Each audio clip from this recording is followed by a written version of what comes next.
Welcome in to another Running with the Timberwolves podcast on the Believe Sports Network. My name is Gabe Anderson, and I'm joined, as always, by Chris Emerson. Chris, how we doing?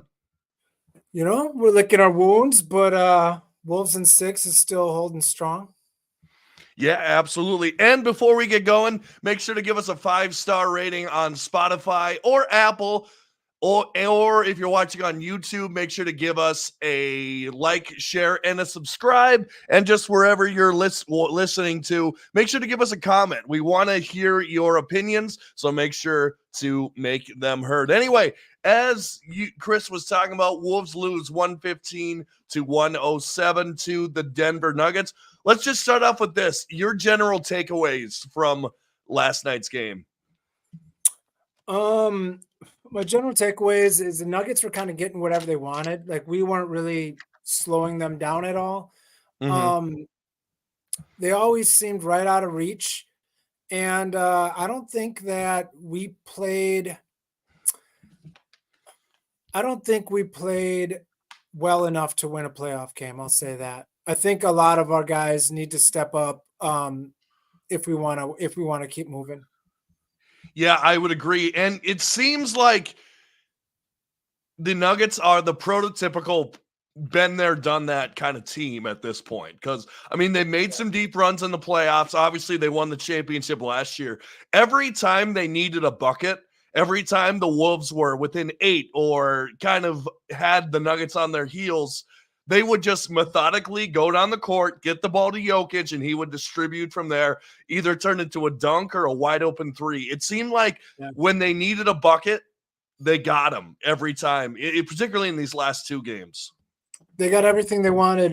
They moved the ball well. Like we talked about earlier, the reason why game 2 was so devastating was, they couldn't even get the ball up court so that they couldn't get into their offense in time because, like I said, it takes 4 or 5 passes for their offense to really flow. Like, that's when guys like Braun and Michael Porter Jr.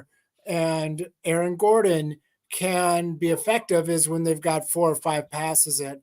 And those first games, we were limiting them to 1 or 2 passes, and it just wasn't happening, and we got picked apart. We did.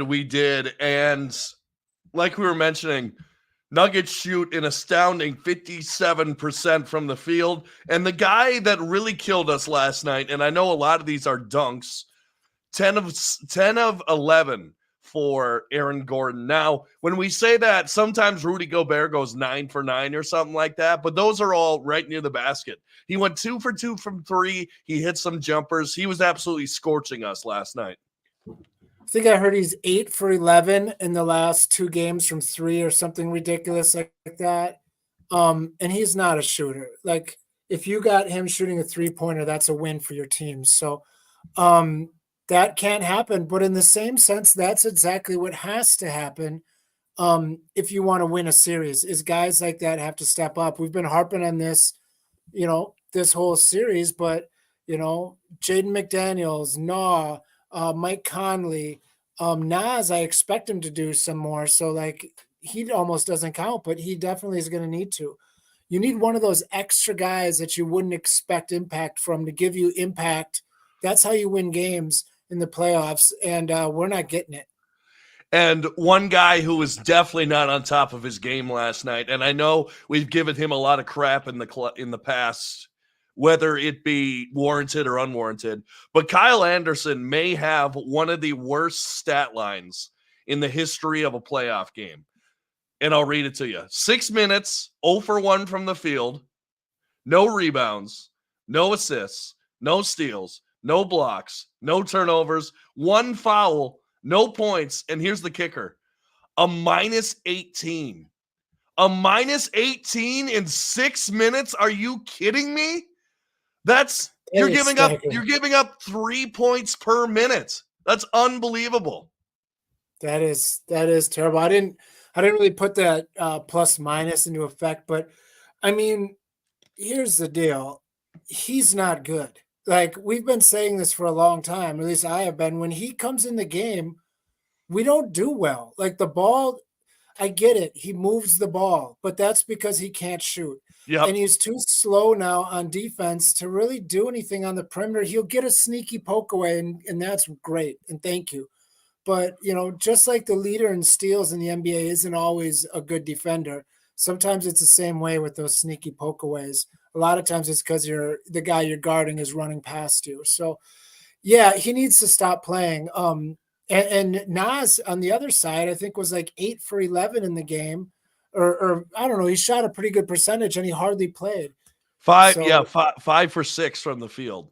But yeah, interesting enough, and I know Chris Armstead on our comments right here are saying is Nas did not play a single minute in the fourth quarter, which exactly. is an interesting way to go when your other big man are not hitting, and Karl Anthony Towns, who another guy who needs to be better if we're going to win the series. He was much better in game 1 and 2 when he goes 5 for 18.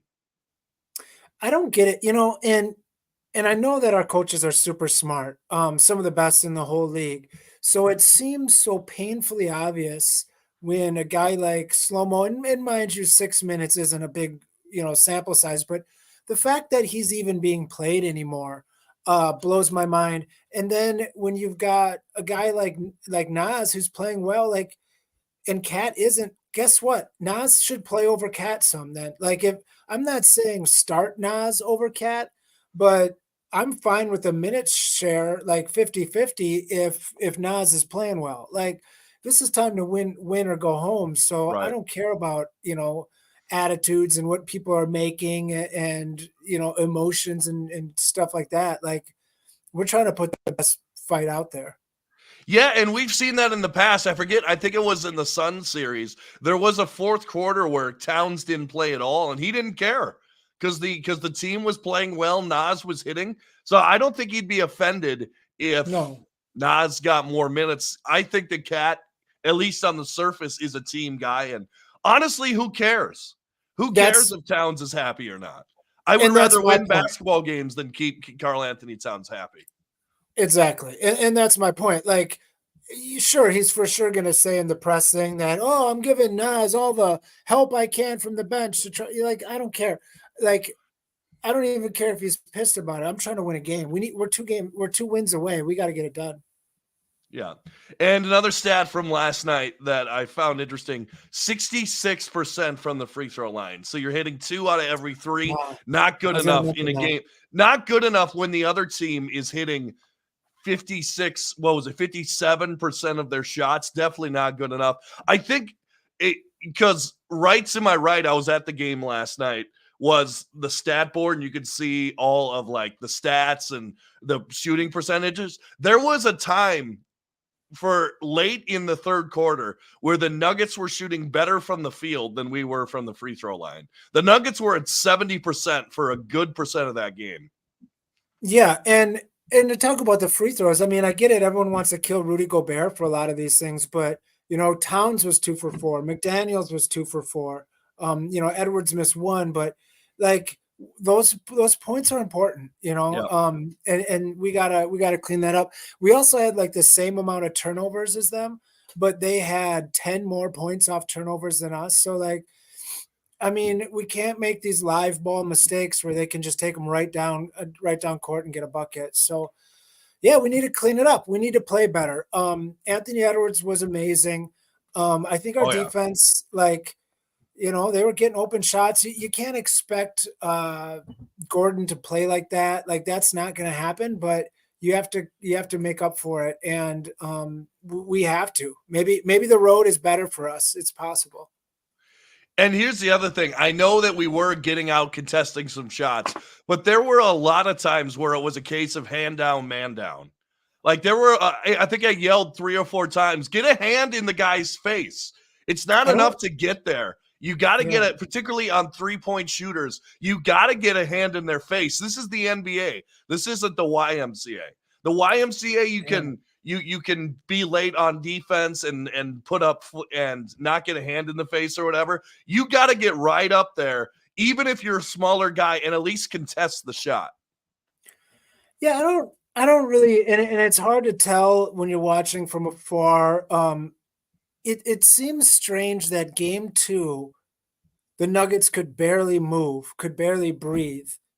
And I haven't even seen. I've seen that maybe in a one possession spurt since. Like, what has changed? Is it just activity level and intensity? Is it? I mean, I know there's a lot of talk on Twitter that the refs really kind of, after we got out to a hot start there in this game, kind of calmed us down. Um, I wonder if it's being called differently or what, but we need to go back to that hair on fire type defense because we're not going to beat them, running our plays the way we were. No, but here's the other thing. I think there were a lot of possessions where the Wolves are picking them up full court and, good or bad, getting fouls like in mid-court. I think they were Yeah, playing there were those. aggressively. I just think that the Nuggets have maybe figured out how to counteract that a little bit. I think Yeah, if the Nuggets can get themselves into a half-court set, that's advantage Nuggets because they can give it to Jokic. He can distribute from there, find the open cut. I mean, some of the passes that Jokic was making last night showed why he's a 3-time MVP. For example, the one right. where he's double teamed by Towns and Rudy, and just with a flick of the wrist passes it over to Gordon between two Yeah, guys. and Out. I that mean, was a backbreaker too. yeah, that was when we were down 10, and that dunk really put it away. That's the thing. We didn't help ourselves at the end. I think we missed 3 out of 4, 3 for free throws at the end. I'm not saying that it would have been a different game if we hit those, but take away those free throws, take away that chuck shot by Murray at the end of the half. That's another thing. Horrible way to end a half. I don't think Yep. there's a more debilitating way to go into halftime than to give up 5 points in about 18 seconds when And we you were on a had the roll. last shot. Well, you had the last shot too. Like you should have just had the last Yeah. shot, make or miss, whatever. You're down like what, 8 going into halftime And or so? we were like on a 12-4 run or something. Like we kind of had some momentum. Yeah, that was a real kick in the nuts. Um, we got to play smart. Like here's the deal. Maybe that pressure thing isn't going to work anymore. Maybe that worked for a game and that was amazing. Congratulations. They figured it out. Now we just have to get back into our defense, which is what we did game one. It's very possible that, we need to have this, we need to go on the road and we need to get back into the hotel, workout, practice, like the clean routine, get away from the distractions at home. Maybe that'll help some of our role players play better. Usually they say role players play better at home than away, but maybe we're different. If you told me that you had a 3-game series to go on to the Western Conference Finals with Denver, even with Denver having a home court advantage, I'd take that 3-game series. Like we're a good team. We can do this.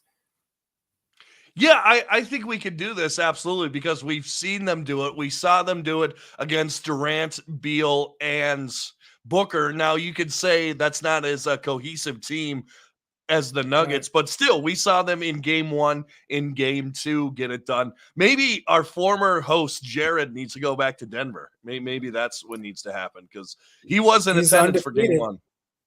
He's undefeated in Denver. I know that. We have to limit their extra guys. We talked about that before the series even started. Aaron Gordon can't have 27. That's ridiculous. Like that can't happen. And our extra guys need to do something. Yeah, I agree with that assessment. And man, but what we do need to talk about is how good Anthony Edwards was in that game. I think Oh, if we have an X factor, yeah. the most points scored in a game in Wolves playoff history, that's what people are going to forget.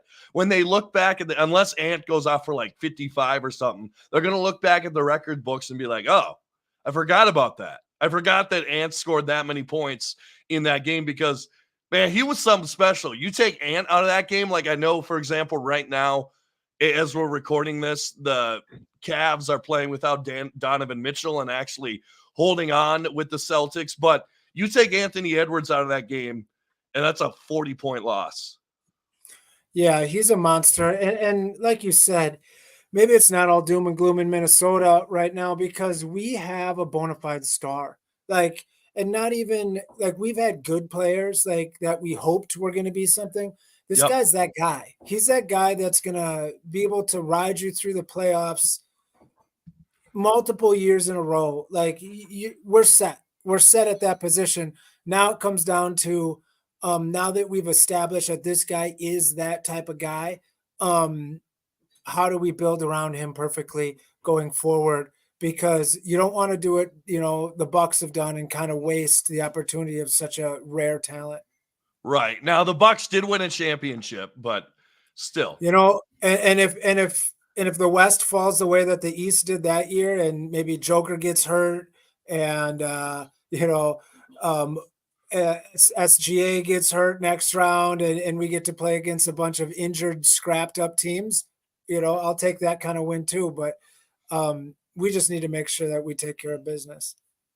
Yeah, particularly with an all-world talent like Anthony Edwards. And I was listening to an interview he did on ESPN, and I love this answer. He said, he was asked, do you like being compared to Michael Jordan? And he said no. But then he said, that's because I got a 3-ball. Jordan didn't have the 3-ball, so I'm different than Jordan. I mean, this kid's basically saying I'm Jordan with a 3-ball. And I know he hates the comparison, but that's some confidence right now. We know this kid doesn't lack confidence, but everything that I hear out of him, every time that I watch him play, I get more confident that this is going to be the face of the NBA soon, if not already. He has it. He definitely does. And he's one of those guys that can get his bucket whenever. I mean, and it's easier said than done, and you've seen guys do it, but it's different when you can do it on this level. Like in the NBA playoffs, when everybody knows you're the guy, they're throwing multiple defensive sets at you, and he just takes it directly to the rack. He is special, and he's going to lead us to some special places. We just got to make sure that we have the right guys that he's leading, and they're willing to step up. And I think we do, to a point, for this year for it to work. They just need to do it, and to be honest, I think a lot of it's going to come down to Nikhil Alexander Walker. I think he's going to be the X factor because honestly, I don't trust it coming from McDaniels at all. He just doesn't have it in him. Offensively, at least. Offensively. I don't. Yeah, for sure.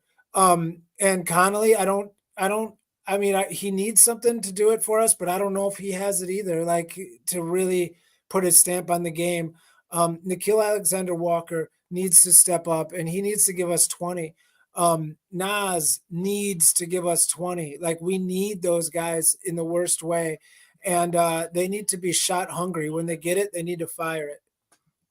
Yeah, and it's not to say that Nikhil Alexander Walker wasn't putting up shots, but he just wasn't hitting them. 1 for 7 from the field, 0 for 4 from 3. I think he has confidence in his 3. He just was not hitting them. And when you look at some of the stats and some of the contribution, I know I was with my dad at the game, and another thing, we just didn't win the non-Jokic minutes. Like Jokic went to the bench, and we didn't take advantage of it. Like when you have bench players like Anderson having 0, Nikhil Alexander Walker having 2, that's just not getting it done, particularly on the other side when guys like Justin Holiday and Christian Braun are in double figures. I mean, you can't win games like that. You just can't. What their bench has been doing is driving me crazy, especially like you said, those guys like Holiday. Like, come on, man. But if you want to talk, what's really crazy is if you looked up just versus Denver, you're talking plus minus. Slow-mo right now is a minus 30. Naz Reid is a minus 32. And Alexander Walker is a minus 49 versus Denver. Wow. Whereas Conley is a plus 18. McDaniels is a plus 18. Gobert is a plus 11. Edwards plus 1. Towns minus 1. So, like, our starters are, other than Towns, are all positive, and some of them, almost 20 points up. And then our most of our bench is 30 plus points down on the plus minus. And like that's in, 4 games.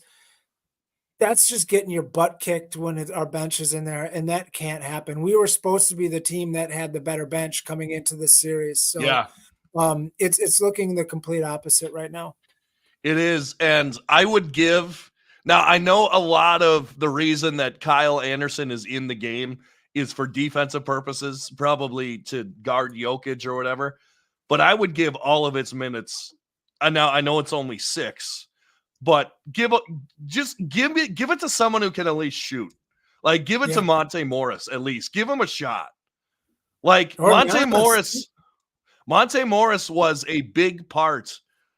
I think 2 years ago of their playoff run for the Denver Nuggets. So give them a shot at least.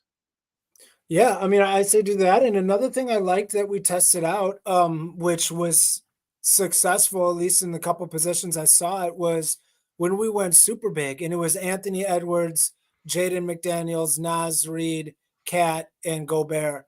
I mean, we've had 3 centers, 6'10", 6'11", shooting guard, and Anthony Edwards. I mean, that was a massive lineup, and we got a couple easy buckets out of it. So, I mean, we're going to have to roll the dice, and there's nothing that can't be turned, no rock can't be turned over to figure out how to get a couple extra buckets, because everything matters. That whole game, we were within 10 points.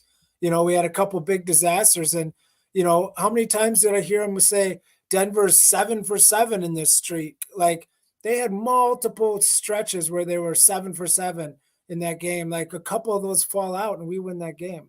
Yeah, and just a little clerical error. Thank you to Timothy Hunt noticing that I said game 3 instead of game 4. My mistake. That'll be fixed in the podcast and on YouTube. Thank you, Timothy, and much love to you as well. So let's get into it. So basically now it's a 3-game series at this point. Yep. Do you got Wolves in 6, Wolves in 7, or Nuggets in 6, Nuggets in 7? What do you got?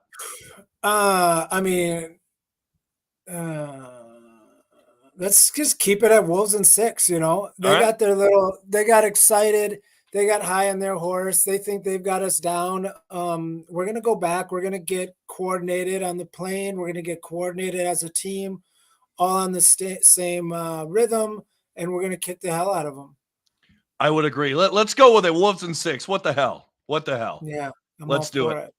Yeah. So this is the Running with the Timberwolves podcast. Chris, thanks you so much for being here. Yeah, no problem. Let's finish these Nuggets off.